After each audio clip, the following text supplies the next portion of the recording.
Hi friends, welcome to Infopost Telugu. మనకు postal శాఖలో GDS అంటే గ్రామీణ డాక్ సేవకు సంబంధించిన నోటిఫికేషన్ అనేది విడుదలైన విషయం అందరికీ తెలిసిందే. దీనికి అప్లై చేసే విధానాన్ని నేను ఈ వీడియోలో మీకు వివరంగా వివరిస్తానండి. ప్రతి ఒక్కరూ స్కిప్ చేయకుండా ప్రతి పాయింట్ కూడా చాలా ఉపయోగపడుతుంది. కొద్దిగా లెంత్ అయినా కూడా మీరు ఖచ్చితంగా ఈ వీడియోను పూర్తిగా చూడండి. మీకు ఎటువంటి డౌట్ ఉన్నా కామెంట్ చేయండి. ప్లీజ్ లైక్ చేయండి, ఓకేనా.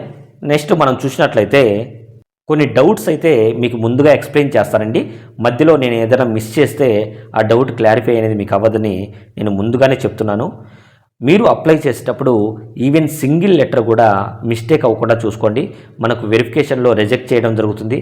ఇది ఓన్లీ మార్క్స్ బేస్డ్ జాబ్ కాబట్టి ఖచ్చితంగా ఈవెన్ చిన్న సింగిల్ లెటరు మీరు మిస్ చేసినా మిస్టేక్ అయినా మీ అప్లికేషన్ అనేది రిజెక్ట్ అవుతుంది. నెక్స్ట్ మనకు యూఆర్కి ఎవరెవరు అప్లై చేయాలి అని అడుగుతున్నారండి.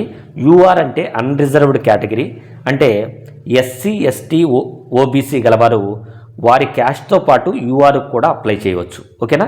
అంటే వాళ్ళ క్యాస్ట్లో ఉండే పోస్టులతో పాటు యూఆర్కి కూడా అప్లై చేయవచ్చు.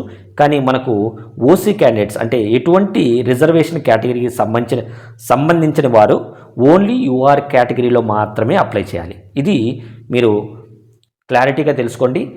నెక్స్ట్ ఆల్రెడీ జాబ్లో ఉంటే ఏం ఆప్షన్ సెలెక్ట్ చేసుకోవాలి.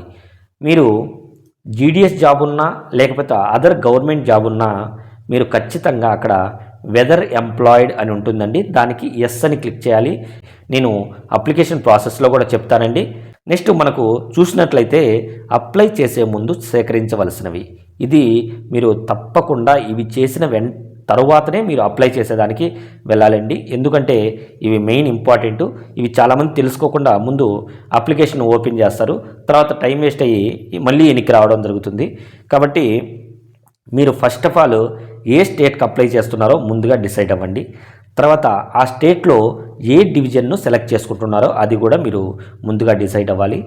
ఆ డివిజన్లో గల పోస్టుల్ని మొత్తం కూడా ఒక పేపర్లో రాసి పెట్టుకోండి. ఈ పేపర్లో రాసుకున్న తర్వాత బీపీఎం, ఏబీపీఎం, డాక్ సేవక్ అంటే మీకు ఈ 3 కేటగిరీలు ఉంటాయి కాబట్టి మీకు ఏది కంఫర్టో ఫస్ట్ సంబంధించింది అవన్నీ ఒక క్రమ పద్ధతిలో 1, 2, 3 అనే సీరియల్ నెంబర్స్ వేసుకోండి. ఎందుకంటే మనం లాస్ట్లో డివిజన్లో పోస్టులను మనం మెన్షన్ చేసేటప్పుడు ఇలానే సీరియల్ నెంబర్లో చేస్తామండి. 1, 2, 3 ఇలాగా ఇవే ఆర్డర్లో మనకు జాబ్ అనేది కేటాయించబడుతుంది. కాబట్టి మీరు ముందుగానే ఒక పేపర్లో ఇవన్నీ రెడీ చేసి పెట్టుకోండి. నెక్స్ట్ ఫోటో సిగ్నేచర్ అనేది మనకు ఫోటో అయితే 50 KB లోపు, సిగ్నేచర్ అనేది 20 KB లోపు ఉండేటట్టు చూసుకోండి. మీరు దీనికి ఎటువంటి యాప్స్ ఉపయోగించాల్సిన అవసరం లేదండి.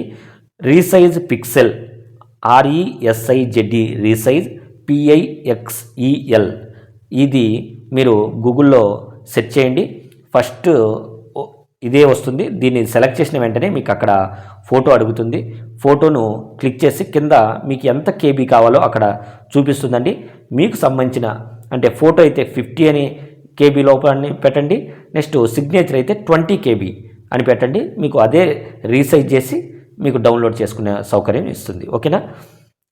నెక్స్ట్ SSC సర్టిఫికేట్ మీ ముందు పెట్టుకోండి. అదేమి అప్లోడ్ చేయాల్సిన అవసరం ఉండదు, ఓన్లీ మీరు కొన్ని ఫిల్ చేయాల్సిన అవసరం ఉంటుంది. అప్పుడు SSC సర్టిఫికేట్లో ఉండేటివి మాత్రమే ఫిల్ చేయాలి. మీరు గుర్తుపెట్టుకోండి, ఆధార్కు SSCకి తేడా ఉన్నా కూడా మీరు SSCలో ఉండేది మాత్రమే ఫాలో అవ్వాలి. అంటే 10th క్లాస్ మార్క్ షీట్లో ఉండేది మాత్రమే మీరు ఫాలో అవ్వాలి. నెక్స్ట్ మీ మొబైల్ అనేది మీ దగ్గర పెట్టుకోండి. దానికి OTP వస్తుంది, మీరు OTP ఎంటర్ చేయాల్సిన అవసరం ఉంటుంది. నెక్స్ట్ ఈమెయిల్ కూడా దాదాపు కొత్త ఈమెయిల్ రెడీ చేసి పెట్టుకోండి. దానికి సంబంధించిన OTP మీరు ఎంటర్ చేయాల్సిన అవసరం ఉంటుంది. నెక్స్ట్ ఆధార్ కార్డు కానీ మీకు ఎటువంటి అడ్రస్ ప్రూఫ్ ఉన్నా మీకు కరెక్ట్ అడ్రస్ ప్రూఫ్ ఉండేది మాత్రమే మీ దగ్గర ఉంచుకోండి. దాదాపు ఆధార్ కార్డు ప్రతి ఒక్కరికి ఉంటుంది కాబట్టి ఆధార్ కార్డు అయినా ఉంచుకోండి, ఓకేనా. ఇప్పుడు మనము అప్లికేషన్లోకి వెళ్దామండి. మీరు గూగుల్లో జీడిఎస్ అని టైప్ చేయండి. జీడిఎస్ అని టైప్ చేసి ఎంటర్ చేసిన వెంటనే ఫస్ట్ మనకు జీడిఎస్ ఆన్లైన్ వస్తుందండి. దాన్ని క్లిక్ చేసిన వెంటనే మనకు జీడిఎస్ ప్లాట్ఫామ్ అనేది ఓపెన్ అవుతుంది. ఇక్కడ మీరు 2 గుర్తుంచుకోవాలి. మీరు ఇంతకుముందు ఎప్పుడైనా అప్లై చేసి ఉంటే మీ దగ్గర రిజిస్ట్రేషన్ నెంబర్ అనేది ఉంటే డైరెక్ట్గా అప్లై ఆన్లైన్లోకి వెళ్ళి అప్లై చేసుకోవచ్చండి. లేకపోతే మీరు కొత్తగా రిజిస్ట్రేషన్ చేసుకోవాలంటే రిజిస్ట్రేషన్ మీద క్లిక్ చేయండి. ఒకవేళ మీరు ఇంతకుముందు చేసి రిజిస్ట్రేషన్ నెంబర్ అనేది మర్చిపోయి ఉంటే మీరు రిజిస్ట్రేషన్ నెంబర్కి మీద క్లిక్ చేసిన వెంటనే ఇక్కడ ఫర్గాట్ రిజిస్ట్రేషన్ అని ఉంటుందండి.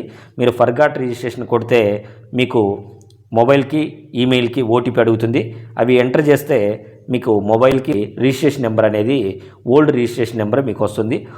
డైరెక్ట్గా మీరు అప్లై ఆన్లైన్లోకి వెళ్ళి మీరు అప్లై చేసుకోవచ్చు. ఓకేనా? ఇప్పుడు కొత్తగా రిజిస్ట్రేషన్ చేసుకోవాలనుకునేవారు రిజిస్ట్రేషన్ మీద క్లిక్ చేయండి. రిజిస్ట్రేషన్ మీద క్లిక్ చేసిన వెంటనే మనకు ఇలా ఓపెన్ అవుతుందండి.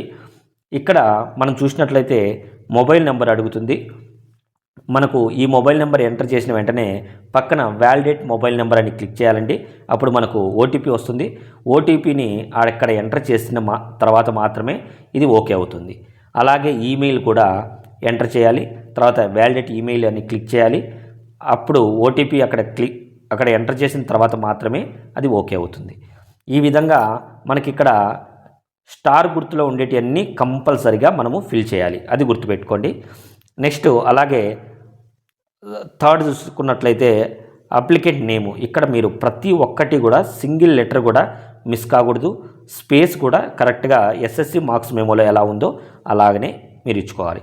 నెక్స్ట్ ఫోర్త్ ఫాదర్స్ నేము మదర్స్ నేమ్. అంటే మీ ఎస్ఎస్సిలో ఫాదర్ నేమ్ ఉందా మదర్ నేమ్ ఉందా చూసుకొని దాని ప్రకారం మీరు ఫోర్త్ కూడా ఫిల్ చేయండి. నెక్స్ట్ డేట్ ఆఫ్ బర్త్ ఎస్ఎస్సిలో ఎలా ఉందో అలానే డేట్ ఆఫ్ బర్త్ చేయండి. నెక్స్ట్ జెండర్ కూడా మేల్ అయితే మేలు, ఫీమేల్ అయితే ఫీమేలు. Next community. ఇక్కడ మీరు గుర్తుపెట్టుకోవాల్సింది కమ్యూనిటీ అంటే మీకు ఏ సంబంధించిన కమ్యూనిటీ ఉంటే అది మీరు సెలెక్ట్ చేసుకోండి. యూఆర్ అయితే యూఆర్ అంటే మీరు ఓసీ కేటగిరీ ఉండి యూఆర్ అయితే యూఆర్లో ఈడబ్ల్యూఎస్ కూడా ఉంటుందండి. నెక్స్ట్ ఓబీసీ వారు ఓబీసీ, ఎస్సీ, ఎస్టీ ఈ విధంగా మీరు చూసుకొని ఆ విధంగా మీరు సెలెక్ట్ చేసుకోండి. Next circle is which secondary school passed. అంటే మీరు ఏ సర్కిల్లో 10th అనేది కంప్లీట్ చేసుకున్నారు ఆ సర్కిల్కి సంబంధించింది మీరు ఇక్కడ క్లిక్ చేస్తే దాన్ని బట్టి మీకు సర్కిల్ చూపిస్తుందండి. అంటే ఆంధ్రానా తెలంగాణనా ఎక్కడ మీరు ఏ స్టేట్లో అయితే మీ 10th క్లాస్ అనేది కంప్లీట్ అయిందో ఆ సర్కిల్ని మీరు ఎంటర్ చేయాల్సిన అవసరం ఉంటుంది. Next year of passing secondary school. అంటే మీరు 10th ఏ సంవత్సరంలో పాస్ అయ్యారో మీరు ఇక్కడ ఎంటర్ చేసి ఆ సంవత్సరం అనేది ఎంటర్ చేయాలి. ఓకేనా? నెక్స్ట్ ఇక్కడ మీరు క్యాప్చా ఈ పక్కన ఉంది కదా దీన్ని మీరు ఇక్కడ ఎంటర్ చేసి సబ్మిట్ చేస్తే మీకు కంప్లీట్ అయిపోతుంది. ఓకేనా? మనము ఇప్పుడు సబ్మిట్ చేయగానే ఇలా వస్తుందండి. నెక్స్ట్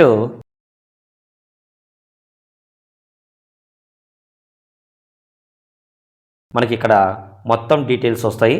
మనం ఒకసారి చెక్ చేసుకొని నెక్స్ట్ కొన్ని డీటెయిల్స్ మనల్ని ఎక్స్ట్రా అడుగుతుందండి. ఇవి ఇప్పుడు మనం ఫిల్ చేయాల్సిన అవసరం ఉంటుంది.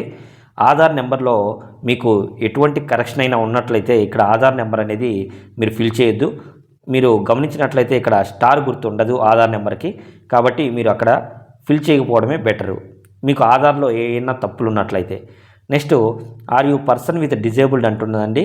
ఇక్కడ మీరు డిజేబుల్ అయితే డిజేబుల్ లేకపోతే లేదు. Language studied in secondary school అని అడుగుతుంది. ఏ లాంగ్వేజ్ మీరు సెకండరీ స్కూల్లో కంప్లీట్ చేశారని అడుగుతుందండి. ఇక్కడ మీరు చూసుకున్నట్లయితే మనకు 3 భాషలు అనేది మనము ఉపయోగించుకుంటాము. ఏంటంటే మనకు తెలుగు, ఇంగ్లీష్, హిందీ ఈ 3 భాషలు అనేది మనకు ఎస్ఎస్సిలో ఉంటాయి. కాబట్టి ఇంగ్లీషు తర్వాత హిందీని సెలెక్ట్ చేసుకోవాలి. తర్వాత మీరు తెలుగును కూడా సెలెక్ట్ చేసుకోవాలి. ఈ మూడింటిని సెలెక్ట్ చేసుకొని తర్వాత వెదర్ ఎంప్లాయిడ్, నేను ఇంతకుముందు మీకు డౌట్స్లో చెప్పాను కదా వెదర్ ఎంప్లాయిడ్ అన్న ఇక్కడ మీరు ఎస్ అని పెడితే కింద ఎన్ఓసి అవైలబుల్ అని అడుగుతుంది. అక్కడ మీరు ఎస్ ఆ నో అని పెట్టాలి. ఎంప్లాయ్ అయితే ఖచ్చితంగా ఎస్ అని పెట్టండి. ఎన్ఓసి అవైలబుల్ ఉందా లేదా అని ఇక్కడ అడుగుతుంది. అవైలబుల్ ఉంటే ఎస్ అని పెట్టండి, లేకపోతే నో అని పెట్టండి. ఓకేనా? ఒకవేళ మీరు ఇంతకుముందు ఎటువంటి గవర్నమెంట్ జాబ్ లేకపోయినట్లయితే నో అని పెట్టేయండి, మీకు ఇది బ్లాంక్గా అయిపోతుంది. ఓకేనా? నెక్స్ట్ ఇక్కడ ఫోటో మీరు చూసుకున్నట్లయితే 50 KB లోపే ఉండాలి. మీ ఫోటో అనేది 50 KB లోపే ఉండాలి. నేను ఫోటో చెప్పాను కదండి, రీసైజ్ పిక్సెల్లో మీరు ఈజీగా మీ ఫోటో సైజుని రెడ్యూస్ చేయొచ్చు. కాబట్టి మీరు ముందుగా చేసి పెట్టుకున్న ఫోటోని ఇక్కడ అప్లోడ్ చేయండి. నెక్స్ట్ సిగ్నేచర్ కూడా సేమ్ చూస్ ఫైల్ దగ్గర మీరు క్లిక్ చేసినట్లయితే మనము మన గ్యాలరీలో వెళ్ళి సింపుల్గా మనం అటాచ్ చేయొచ్చు. ఓకేనా? ఈ విధంగా చేసి నెక్స్ట్ సబ్మిట్ చేయాలి.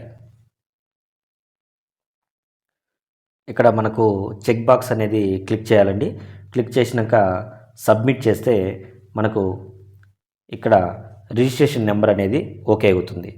ఈ రిజిస్ట్రేషన్ నెంబర్ని మనము స్క్రీన్ షాట్ తీసి పెట్టుకోవాలండి. స్క్రీన్ షాట్ తీసి పెట్టుకుంటే మనకు ఒకవేళ సర్వర్ ప్రాబ్లం అయినా ఈ రిసిప్ట్ నెంబరు మళ్ళీ మనం క్లిక్ చేసుకొని అప్లై చేసుకుంటాం. ఓకేనా? ఇక్కడ కంటిన్యూ టు అప్లై అని కొట్టండి. కంటిన్యూ టు అప్లై కొడతానే మనం ఇప్పుడు అప్లికేషన్ మొత్తం ఇక్కడ చూసుకోవచ్చండి.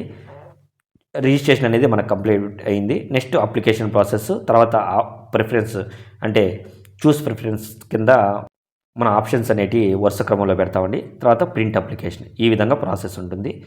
ఏ సర్కిల్కి అయితే మీరు అప్లై చేసుకుంటున్నారో ఆ సర్కిల్ అనేది మీరు ఇక్కడ ఎంటర్ చేయాల్సిన ఉంటుంది. ఇప్పుడు ఈ అప్లై చేసే అమ్మాయి ఆంధ్రప్రదేశ్ అండి, కానీ తెలంగాణకు అప్లై చేస్తుంది కాబట్టి ఇక్కడ తెలంగాణ అని పెట్టుకుంటాను. నెక్స్ట్ సబ్మిట్ అని క్లిక్ చేయాలి. ఇప్పుడు మనకు ఫోన్ నెంబర్కి ఓటీపీ వస్తుందండి. ఆ ఓటీపీని క్లిక్ చేస్తేనే మనకు నెక్స్ట్ ప్రొసీజర్ స్టార్ట్ అవుతుంది. ఇక్కడ ఓటీపీని క్లిక్ చేయాలి. నెక్స్ట్ ఇక్కడ క్యాప్చా ఎంటర్ చేయాలి. నెక్స్ట్ మనకి ఇలా ఓపెన్ అవుతుందండి. ఇక్కడ అప్లికేషన్ ఫామ్లో మనకు రిజిస్ట్రేషన్లో ఉండేదంతా వస్తుందండి. నెక్స్ట్ మనము ఇక్కడ అడ్రస్ అనేది ఫిల్ చేయాల్సిన అవసరం ఉంటుంది. ఈ కమ్యూనికేషన్ అడ్రస్ ఫిల్ చేసిన తర్వాత పర్మనెంట్ అడ్రస్కి ఇక్కడ సేమ్ యాజ్ కమ్యూనికేషన్ అని మనం క్లిక్ చేస్తే సేమ్ ఇదే అక్కడ కూడా డిస్ప్లే అవుతుంది. కాబట్టి ఇక్కడ మీరు డోర్ నెంబర్ దగ్గర డోర్ నెంబర్ వేసేయండి. నెక్స్ట్ స్ట్రీట్ దగ్గర స్ట్రీట్ అంటే మీకు దగ్గరలో ఉన్న స్ట్రీట్ ఏదైనా ఉంటే స్ట్రీట్ నెంబర్ స్ట్రీట్ పేరు రాయండి. నెక్స్ట్ ఇక్కడ విలేజ్ ఏది ఉంటే మీరు ఆ విలేజ్ పేరు రాయండి. నెక్స్ట్ ఇక్కడ మండల్ డిస్టిక్ అంటే ఇక్కడ మీరు డిస్టిక్ మీరు ఎంటర్ చేయండి. నెక్స్ట్ పిన్ కోడ్ ఎంటర్ చేయండి. ఇంకా స్టేటు మండలు ఇవన్నీ అవసరం ఉండదండి. Village, district, pin code enter చేస్తే మీకు సేమ్ ఇలానే సేమ్ యాజ్ కమ్యూనికేషన్ అడ్రస్ ఇక్కడ క్లిక్ చేసినప్పుడు ఇదే అక్కడ కూడా డిస్ప్లే అవుతుంది. ఓకేనా?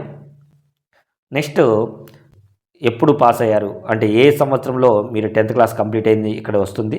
నెక్స్ట్ సెలెక్ట్ బోర్డు, మీరు ఇక్కడ మీరు ఏ ఇయర్ పాస్ అయ్యారో దాన్ని బట్టి ఇక్కడ మీకు ఆప్షన్స్ అనేటివి చూపిస్తాయండి. మీరు ఒకవేళ 2012లో మీరు పాస్ అయితే దానికి సంబంధించిన వాటి వస్తాయి.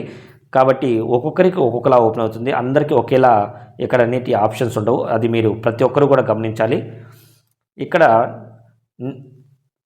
ఈ అమ్మాయికి సంబంధించి మనం చూసుకున్నట్లయితే 2020 board of secondary education Andhra Pradesh 2020 onwards మార్క్స్లో ఇచ్చారు కాబట్టి వీరికి ఇది నేను క్లిక్ చేస్తాను. నెక్స్ట్ సెలెక్ట్ రిజల్ట్ టైప్ అని మనకు వస్తుందండి. ఇక్కడ మనకు ఆటోమేటిక్గా 2012లో వాళ్ళకైతే ఇక్కడ గ్రేడ్స్ అండ్ పాయింట్స్ అని చూపిస్తుందండి. మీరు పాయింట్స్ అని సెలెక్ట్ చేసుకొని అక్కడ మీరు పాయింట్స్ వేస్తే సరిపోతుంది. ఇక్కడ 2020లో పాస్ అయిన వారికి మార్క్స్ కాబట్టి ఇక్కడ మార్క్స్ మాత్రమే మనకు చూపిస్తుంది. నెక్స్ట్ ప్రతి ఒక్కరూ ఇక్కడ చాలా నిదానంగా మీరు అండర్స్టాండ్ చేసుకొని 1-2 సార్లు చూసుకొని రాయండి. ఫస్ట్ థర్డ్ లాంగ్వేజ్ అడుగుతుందండి. నెక్స్ట్ సెలెక్ట్ సబ్జెక్ట్ అడుగుతుంది. ఇక్కడ ఫస్ట్ లాంగ్వేజ్ మనకు తెలుగు కాబట్టి ఫస్ట్ లాంగ్వేజ్ తెలుగు అనేది క్లిక్ చేయాలి. నెక్స్ట్ ఇక్కడ కూడా సెలెక్ట్ సబ్జెక్ట్ అనే కాడ సెకండ్ లాంగ్వేజ్ మనకు హిందీ కాబట్టి సెకండ్ లాంగ్వేజ్ హిందీ అని సెలెక్ట్ చేసుకోవాలి. ఈ రెండు ఫస్ట్ సెలెక్ట్ చేసుకున్న తర్వాతే ఇక్కడ మార్క్స్ దగ్గరికి వెళ్ళాలండి. ప్రతి ఒక్కరూ 1-2 సార్లు మీరు చెక్ చేసుకోండి. ఫస్ట్ థర్డ్ లాంగ్వేజ్లో మార్క్స్ ఎన్నో ఎంటర్ చేసుకోండి. నెక్స్ట్ ఫస్ట్ లాంగ్వేజ్లో మార్క్స్ ఎన్నో ఎంటర్ చేసుకోండి. నెక్స్ట్ మ్యాథ్స్లో ఎన్ని మార్కులు ఎంటర్ చేసుకోండి. నెక్స్ట్ సెకండ్ లాంగ్వేజ్లో ఎన్ని మార్క్స్ అంటే సెకండ్ లాంగ్వేజ్ అంటే హిందీలో ఎన్ని మార్కులు ఎంటర్ చేసుకోండి. నెక్స్ట్ సైన్స్, నెక్స్ట్ సోషల్, ఈ విధంగా ఎంటర్ చేసుకున్న తర్వాత డైరెక్ట్ సేవ్ అండ్ కంటిన్యూ మీరు ఎంటర్ చేసుకోవచ్చు. ఓకేనా? మీరు ఎంటర్ చేసిన వెంటనే మీకు ఇలా చూపిస్తుందండి. సబ్మిట్ ఎంటర్ చేసిన వెంటనే ఒకసారి మీరు క్లిక్ చేస్తే మళ్ళీ మోడిఫై చేయడం కుదరదని మీకు ఇక్కడ నీట్గా చెప్తుందండి. మీరు ఓకే క్లిక్ చేస్తున్న వెంటనే పేజ్ లోడింగ్ అవుతుంది. ఇప్పుడు మనం అప్లికేషన్ కూడా సక్సెస్ఫుల్గా కంప్లీట్ చేసుకున్నామండి. ఇప్పుడు ప్రిఫరెన్సెస్ ముందుగా నేను చెప్పినట్లుగా డివిజన్ను మీరు ఆటోమేటిక్గా సెలెక్ట్ చేసుకొని మీరు పెట్టుకునే పోస్టులు కూడా ఒక క్రమంలో ఉంచుకొని ఉండాలండి. ఇప్పుడు నేను హనుమకొండ డివిజన్కి అప్లై చేద్దాం అనుకుంటున్నాను. ఇక్కడ మనకు పోస్టులు ఆర్డర్లు చూపిస్తుందండి. ఇక్కడ మనకు కావాల్సిన ఆర్డర్ అనేది మనం సెలెక్ట్ చేసుకోవాలి. అంటే ఇప్పుడు నాకు థర్డ్ది ఫస్ట్ ప్రిఫరెన్స్ కావాలంటే ఫస్ట్ ప్రిఫరెన్స్, నెక్స్ట్ ఫిఫ్త్ది సెకండ్ ప్రిఫరెన్స్,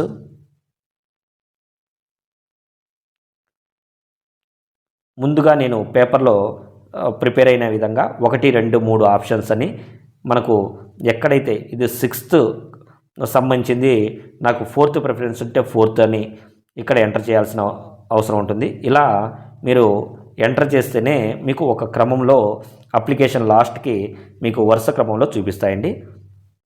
ఈ విధంగా సెలెక్ట్ చేసుకున్నాక నెక్స్ట్ మనము ఐ హియర్ డిక్లేర్ దట్ అని ఉంటుందండి. ఇక్కడ మనము క్లిక్ చేయాలి.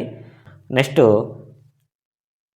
మనం ఇక్కడికి వెళ్ళి సేవ్ అండ్ ప్రొసీడ్ అని కొడితే ఇక్కడ మనం కొట్టిన వెంటనే ఇది అమ్మాయిది కాబట్టి మనకు ఫీజు ఏం లేకుండా డైరెక్ట్గా మనకు అప్లికేషన్ అనేది ఓకే అవుతుందండి.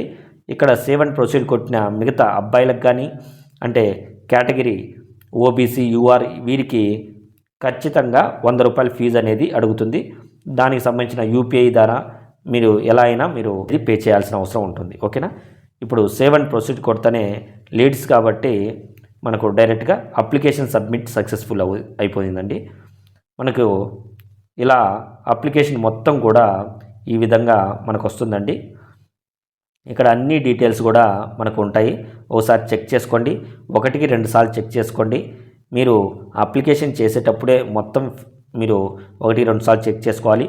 ఎందుకంటే మనకు కరెక్షన్ విండో నెక్స్ట్ ఉంటుంది కాబట్టి ఏదైనా మిస్టేక్ అయితే అక్కడ కరెక్షన్ విండోలో కరెక్షన్ చేసుకోవచ్చు. దాదాపు చాలా వరకు కరెక్షన్ చేయలేనివి ఉంటాయండి. కాబట్టి మీరు ఎటువంటి కరెక్షన్ లేకుండా 1, 2 సార్లు చూసుకొని ఫస్ట్ సారే ఎటువంటి తప్పులు లేకుండా చేయండి. ఓకేనా. మీకు వీడియో నచ్చినట్లయితే ప్లీజ్ లైక్ చేయండి. దయచేసి మీ ఫ్రెండ్స్ అండ్ ఫ్యామిలీకి షేర్ చేయండి. Thank you.